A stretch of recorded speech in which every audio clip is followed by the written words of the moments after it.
a very, very good friend of yours, Kell Brook. I know you're very close, and you work together, you spar, you do everything, running, bicycling, everything together.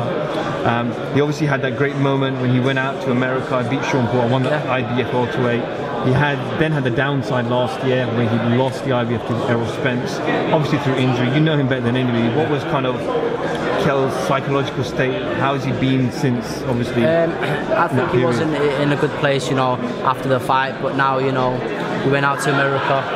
Sorry, not America, Canada, and we went with Billy Joe, another stablemate. And I think, you know, Billy Joe, you know, winning that fight in such a fashion, you know, Kell got his mojo back, and I believe, you know, at 154, Kell's a force. You know, I don't believe there'll be any 154 fighter out there who can stand up to Kell. And you know, that's life. You know, life's a roller coaster, ups and downs, but just one of them things. In it, what can you do? And I believe Kell's a mentally strong person. I believe, you know, he'll get up from them 2 losses and put on a fantastic show for the Sheffield people on March the 3rd. Talk about Kell fighting at his new weight of 154. Yeah.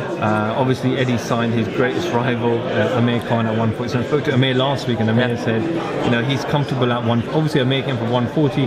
He's comfortable at 147. He doesn't want to jig around too much with his weight, but obviously that fight is on a collision course. It's going to happen eventually. Yeah. You back your man 100%? Yeah, 1000%. You know, I believe you know, Khan's a bit delicate around the whiskers, and I believe when Kell hits him, you know, that Chocloate Brownie shot, it's going to be night-night. You know, I believe Kell's a bigger puncher than our friend Sal Alvarez, and I believe, you know, Sal Alvarez knocked out Khan.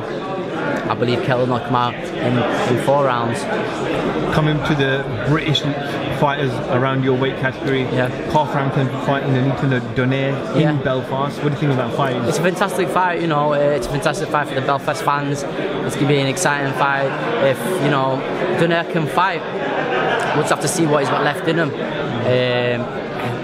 If Carl Frampton turns up, the one when he boxed Leo Santa Cruz, he'll do a demolition job on this kid, on Donaire.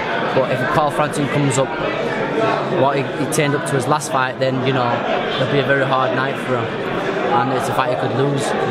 Scott Quigg as well, I believe it's announced, he's fighting LA Valdez, obviously. It's another great little fight. Yeah, it's another great fight, you know. He's fighting Oscar Valdez. You know, I think it's a tough test for both of them. This is the highest. This is their best opponent, the box of each other, and I believe Oscar Valdez should win it, but you never know. You know, Scott Quigg can carry that one punch knockout power, but if he fights like how he's been fighting his last 2 fights, then, you know, I think Oscar Valdez could stop him. But we'll see. You know, I think if he goes back to his old school method of training with Joe Gallagher, you know, that tuck-up style, wear him down, then yeah, he could beat Oscar Valdez, but we'll have to wait and see.